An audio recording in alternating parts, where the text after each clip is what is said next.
Hello everyone, सर्व education से मैं रंजना गुप्ता। तो हमारा क्लास 11th की बिजनेस स्टडीज़ का थर्ड चैप्टर प्राइवेट, पब्लिक और ग्लोबल एंटरप्राइजेस चल रहा था। दो forms of public sector enterprises, departmental undertakings और स्टैट्यूटरी कॉर्पोरेशंस हम ऑलरेडी डिस्कस कर चुके हैं। बस आज हमारी लास्ट फॉर्म ऑफ ऑर्गेनाइजेशन है गवर्नमेंट कंपनी। देखो, गवर्नमेंट कंपनी शुरू करने से पहले जो हमने लास्ट चैप्टर में फॉर्म्स ऑफ ऑर्गेनाइजेशंस में company form of organisation discuss की थी, उसे थोड़ा सा रिवाइज करते हैं। तो कंपनी के बारे में रिवाइज करते हैं। कंपनी फॉर्म ऑफ ऑर्गेनाइजेशन वो ऑर्गेनाइजेशन जिसे हम कंपनीज एक्ट 2013 में रजिस्टर करते हैं। बेसिकली कोई भी ऑर्गेनाइजेशन अगर आप कंपनीज एक्ट 2013 में रजिस्टर्ड करवा देते हो तो उस फॉर्म ऑफ ऑर्गेनाइजेशन को हम क्या बोलते हैं? कंपनी। और क्या क्या था कंपनी के बारे में हमने डिस्कस किया। कंपनी की एक सेपरेट लीगल एंटिटी होती है कि कंपनी अपने नाम से कोई भी प्रॉपर्टी सेल परचेज कर सकती है, कॉन्ट्रैक्ट कर सकती है, किसी के ऊपर केस कर सकती है, और किसी को अगर कंपनी के नाम पे कंपनी के ऊपर केस करना है तो कंपनी का नाम यूज करके केस कर सकता है। और क्या डिस्कस किया था? कंपनी के पास अपनी एक कॉमन सील होती है जिसे वो सिग्नेचर्स करने के लिए यूज करती है। कंपनी की एक आर्टिफिशियल पर्सनैलिटी होती है कि कंपनी भी नेचुरल पर्सन की तरह सारे काम कर सकता है। एक पर्सन होती है लेकिन आर्टिफिशियल पर्सन। और क्या था? कंपनी की एक परपेचुअल सक्सेशन होता है कि कंपनी नेवर एंडिंग होती है, जो भी इसके मेंबर्स है उसके ऊपर कंपनी की लाइफ डिपेंड नहीं करती। और क्या डिस्कस किया था हमने कंपनी के बारे में कि कंपनी की मैनेजमेंट और ऑनरशिप अलग अलग होती है। कंपनी को जो लोग मैनेज करते हैं उन्हें हम बोलते हैं बोर्ड्स ऑफ डायरेक्टर, और कंपनी के जो ऑनर्स होते हैं उन्हें हम बोलते हैं शेयर होल्डर्स।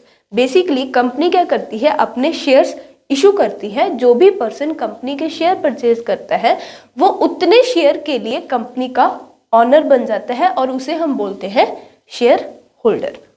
तो ये सारा कुछ हमने कंपनी के बारे में डिस्कस किया था। तो जो भी मैंने अभी आपको कंपनी के बारे में बताया वो एक कंपनी के बेसिक फीचर्स हैं। तो कोई भी कंपनी की अगर आप बात करोगे तो उस कंपनी में ये सारे बेसिक फीचर्स तो होंगे ही। फॉर एग्जाम्पल, जैसे कि हमने प्राइवेट कंपनी और पब्लिक कंपनी के बारे में बात की थी, तो प्राइवेट कंपनी में भी ये सारे बेसिक फीचर्स थे और पब्लिक कंपनी में भी ये सारे बेसिक फीचर्स थे। तो डिफरेंस क्या था इन दोनों में? बस डिफरेंस इतना था कि जब हम पब्लिक कंपनी की बात करते हैं तो पब्लिक कंपनी अपने शेयर्स जनरल पब्लिक को भी इशू कर सकती है, लेकिन जब हम प्राइवेट कंपनी की बात करते हैं तो प्राइवेट कंपनी जनरल पब्लिक को अपने शेयर्स इशू नहीं कर सकती। प्राइवेट कंपनी बस अपने रिलेटिव्स, अपने फ्रेंड्स, अपने नॉन पर्सन्स को ही शेयर्स इशू कर सकती है। तो ये पब्लिक और प्राइवेट का डिफरेंस था। लेकिन बेसिक जो फीचर्स थे कि कंपनीज एक्ट में रजिस्टर्ड होना कंपलसरी है, सेपरेट लीगल एंटिटी होती है, परपेचुअल सक्सेशन होता है, आर्टिफिशियल पर्सन होती है कंपनी, ये सारे फीचर्स हर एक कंपनी में मौजूद होंगे। तो इतना सब कंपनी के बारे में रिवाइज हो गया। अब आप सोच रहे होंगे कि जो हमने लास्ट चैप्टर में ऑलरेडी पढ़ लिया है वो मैं आपको वापस से क्यों रिवाइज करवा रही हूँ? वो मैं इसलिए रिवाइज करवा रही हूँ क्योंकि आज हमें डिस्कस करना है गवर्नमेंट कंपनी।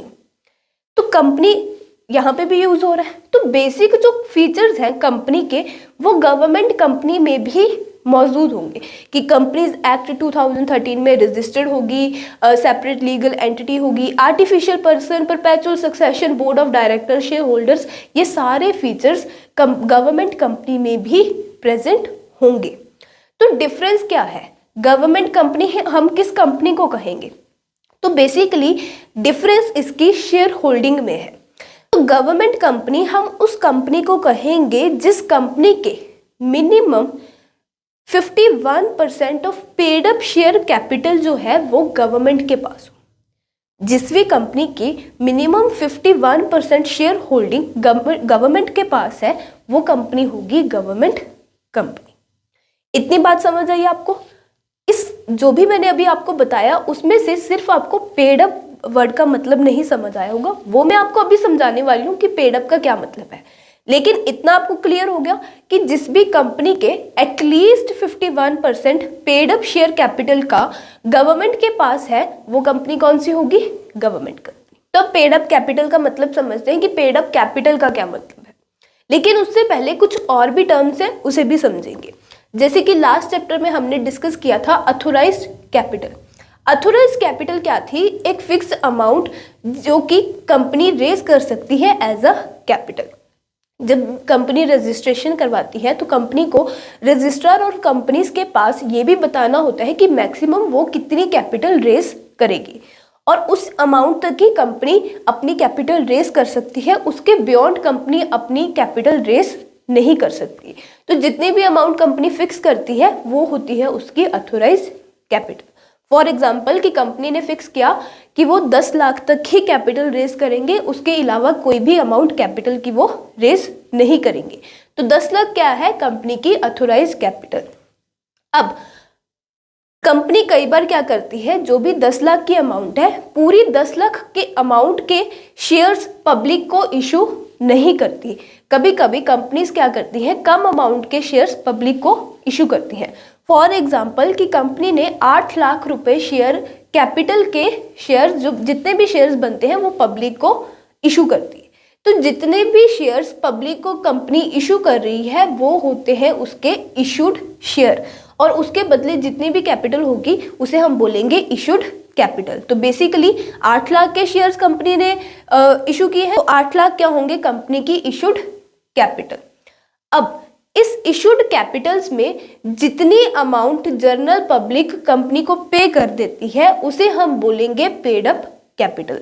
बेसिकली कंपनी ने इशू कितने शेयर्स किए थे? 8 लाख के शेयर्स इशू किए थे, उसमें से कंपनी रिसीव कर लेती है 7 lakh rupees. Basically share holder 7 lakh rupees company को पे कर देते हैं, तो 7 लाख रुपीज क्या होंगे? कंपनी की पेड अप कैपिटल। तो जब हम गवर्नमेंट कंपनी की बात करते हैं तो गवर्नमेंट कंपनी में 7 लाख का 51%, 7 लाख का मिनिमम 51% जो शेयर्स हैं वो किसके पास होने चाहिए? गवर्नमेंट के पास। रेस्ट जो 49% बचता है वो प्राइवेट इंडिविजुअल्स के पास भी हो सकते हैं। तो होप आपको गवर्नमेंट कंपनी का इतना मतलब समझ आया। बेसिक जो सारे फीचर्स हैं वो कंपनी वाले ही होंगे। डिफरेंस क्या होगा? Share holding, minimum 51% share holding of paid of capital किसके पास होगी? गवर्नमेंट के पास। और हाँ, गवर्नमेंट चाहे वो सेंट्रल गवर्नमेंट है, मतलब कि सेंट्रल गवर्नमेंट के पास भी 51% शेयर्स हो सकते हैं, स्टेट गवर्नमेंट के पास भी 51% शेयर्स हो सकते हैं, और स्टेट और सेंटर के पास हाफ ऑफ प्रपोर्शन में भी हो सकते हैं, या फिर किसी भी रेशियो में 60-40, 50-50, 70-30 किसी भी रेशियो में वो ये शेयर होल्डिंग शेयर भी कर सकते हैं। तो गवर्नमेंट के पास होने चाहिए, गवर्नमेंट कोई भी हो सकती है। इतना आपको गवर्नमेंट कंपनी के बारे में क्लियर हुआ। अब बाकी जो है गवर्नमेंट कंपनी के बारे में वो हम गवर्नमेंट कंपनी के फीचर्स डिस्कस करते हैं, उससे हमें और क्लियर हो जाएगा गवर्नमेंट कंपनी के। तो फर्स्ट फीचर है रजिस्ट्रेशन। तो रजिस्ट्रेशन तो हमें पता ही चल गया कि कैसी होगी। कंपनीज एक्ट 2013 में रजिस्टर करा के गवर्नमेंट कंपनी रजिस्टर हो जाएगी। एक बात यहाँ पे ध्यान रखनी है कि जब यहाँ पे अब कंपनीज एक्ट 2013 वर्ड यूज होता है, क्योंकि कंपनीज एक्ट 1956 कंपनीज एक्ट 2013 के आने के बाद खत्म हो गया था। लेकिन अगर कोई कंपनी कंपनीज एक्ट 2013 के बनने से पहले इस्टेब्लिश हुई है, फॉर्म हुई है, तो वो कंपनीज एक्ट 1956 के अंडर ही रजिस्टर हुई होगी, तो वो भी हम कंपनी ही मानेंगे। लेकिन कंपनीज एक्ट 2013 के बनने के बाद सारी की सारी कंपनीज कहाँ रजिस्टर होंगी? कंपनीज एक्ट 2013 में। तो 1956 भी कंपनीज एक्ट है, अब वो खत्म कर दिए, इसीलिए हम सिर्फ कंपनीज एक्ट 2013 ही यूज करते हैं। नेक्स्ट पॉइंट है ऑनरशिप। ऑनरशिप हमें पता चल गया किसकी होगी? गवर्नमेंट की होगी, प्राइवेट इंडिविजुअल्स की भी हो सकती है, लेकिन मिनिमम 51% ऑनरशिप किसकी होगी? गवर्नमेंट की। सेंट्रल गवर्नमेंट, स्टेट गवर्नमेंट किसी की भी हो सकती है, सेंटर और स्टेट की प्रपोर्शन में भी हो सकती है। अब हम बात कर रहे हैं कि गवर्नमेंट की ऑनरशिप होगी, लेकिन गवर्नमेंट जो है वो शेयर्स किसके नाम पे परचेज करेगी? तो अगर सेंट्रल गवर्नमेंट की ऑनरशिप है तो गवर्नमेंट इंडिया के प्रेसिडेंट के नाम पे शेयर्स परचेज करेगी, और अगर स्टेट गवर्नमेंट की ऑनरशिप है तो गवर्नर के नाम पे शेयर्स परचेज किए जाएंगे। तो बेसिकली ऑनरशिप गवर्नमेंट की होगी और शेयर्स किसके नाम पे परचेज किए जाएंगे, सेंटर लेवल पे प्रेसिडेंट के नाम पे और स्टेट लेवल पे गवर्नर के नाम पे। नेक्स्ट है मैनेजमेंट। अब मैनेजमेंट कंपनी की किसके हाथों में होती है, बोर्ड ऑफ डायरेक्टर्स। तो गवर्नमेंट कंपनी में भी मैनेजमेंट बोर्ड ऑफ डायरेक्टर्स के हाथों में होगी, लेकिन जो बोर्ड ऑफ डायरेक्टर्स होंगे वो गवर्नमेंट नॉमिनेट करेगी। बेसिकली गवर्नमेंट कंपनीज में गवर्नमेंट के पास मेजॉरिटी शेयर्स होते हैं, तो इसीलिए जो भी मैनेजमेंट देखते हैं persons, board of directors, basically उनको गवर्नमेंट ही नॉमिनेट करती है। नेक्स्ट पॉइंट है सेपरेट लीगल एंटिटी। ये तो हम पढ़ ही चुके हैं और हमें क्लियर भी है कि सेपरेट लीगल एंटिटी होती है किसी भी कंपनी की। कोई भी कंपनी अपने नाम से शेयर्स परचेज कर सकती है, सेल कर सकती है, कॉन्ट्रैक्ट कर सकती है। नेक्स्ट पॉइंट है मिनिस्ट्रियल कंट्रोल। अब इस पॉइंट में क्या कह रहे हैं कि जो भी गवर्नमेंट कंपनी है वो जिस भी एरिया से कंसर्न्ड कंपनी है उस एरिया की जो मिनिस्ट्री है उसके सुपरविजन में, उसके कंट्रोल में गवर्नमेंट कंपनी वर्क करती है। तो बेसिकली गवर्नमेंट कंपनी में मिनिस्टर्स का कंट्रोल होता है। नेक्स्ट पॉइंट है फाइनेंशियल ऑटोनॉमी। फाइनेंशियल ऑटोनॉमी हम पिछले 2 लेक्चर से डिस्कस कर रहे हैं। डिपार्टमेंटल अंडरटेकिंग में भी हमने डिस्कस किया, स्टैट्यूटरी कॉर्पोरेशन में भी हमने डिस्कस किया। फाइनेंशियल ऑटोनॉमी का क्या मतलब होता है कि जो गवर्नमेंट कंपनीज है वो फुली गवर्नमेंट पे डिपेंडेंट नहीं होती फंड्स के लिए, गवर्नमेंट बजट से इन्हें फंड्स नहीं मिलता। बेसिकली ये लोग पब्लिक से भी फंड्स बोरो कर सकते हैं, तो फाइनेंशियली इंडिपेंडेंट होते हैं गवर्नमेंट कंपनीज। नेक्स्ट पॉइंट है एफिशिएंट स्टाफ। जो भी पर्सन्स गवर्नमेंट कंपनी में काम करते हैं वो स्टैट्यूटरी कॉर्पोरेशंस की तरह गवर्नमेंट एम्प्लॉयज़ नहीं होते। सो बेसिकली वो सिविल सर्विस जो रूल्स हैं उनके अकॉर्डिंग अपॉइंट नहीं किए जाते।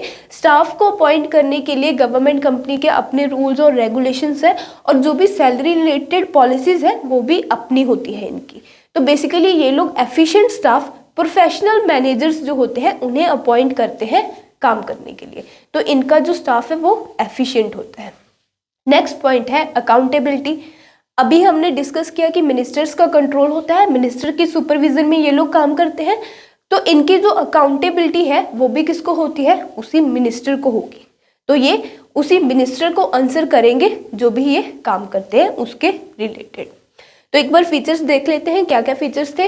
रजिस्ट्रेशन कहाँ पे होगी, कंपनीज एक्ट 2013 में होगी, लेकिन अगर कोई कंपनी 2013 से पहले बनाई गई है तो वो कहाँ पे रजिस्टर्ड होगी, कंपनीज एक्ट 1956 में। नेक्स्ट पॉइंट था ownership.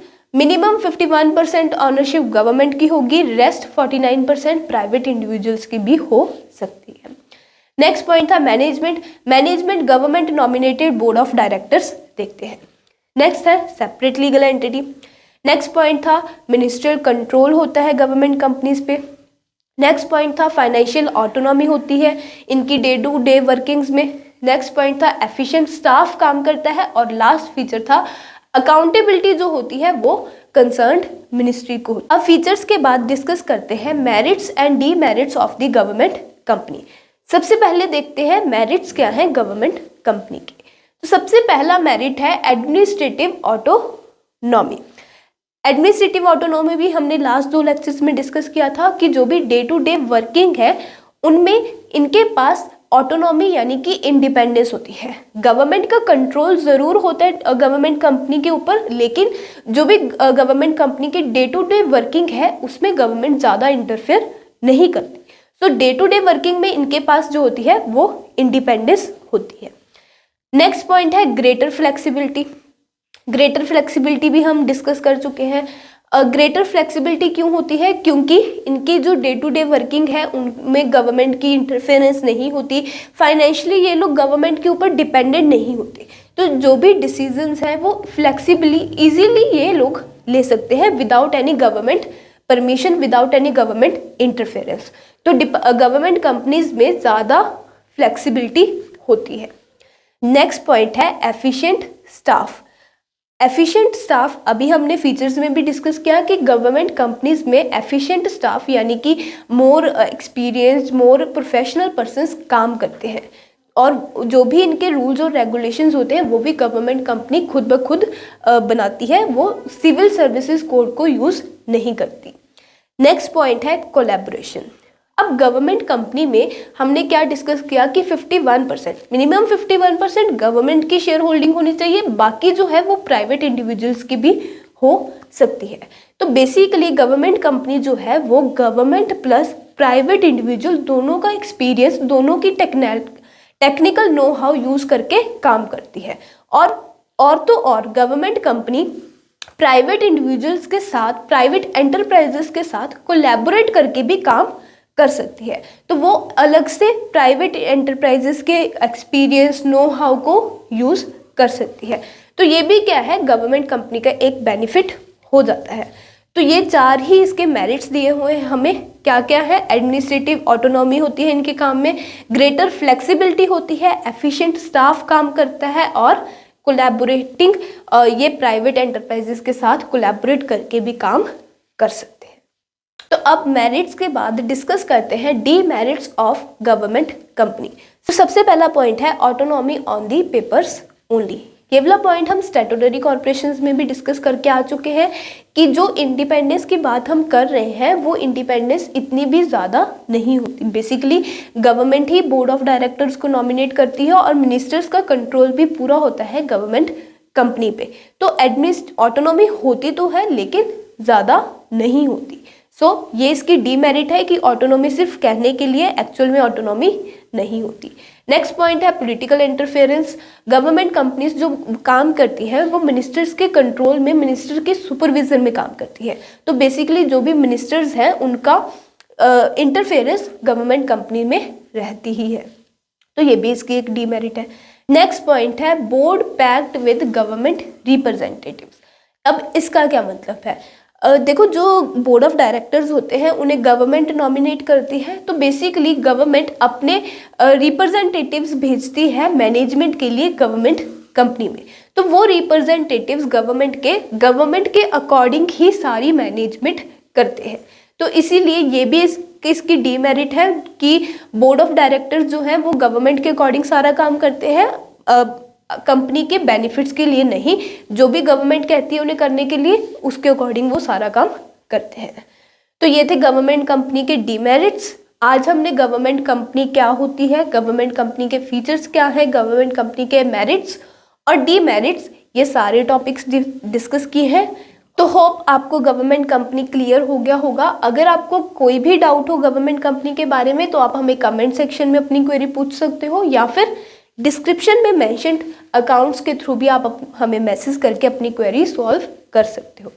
Thank you so much and stay tuned for next lecture.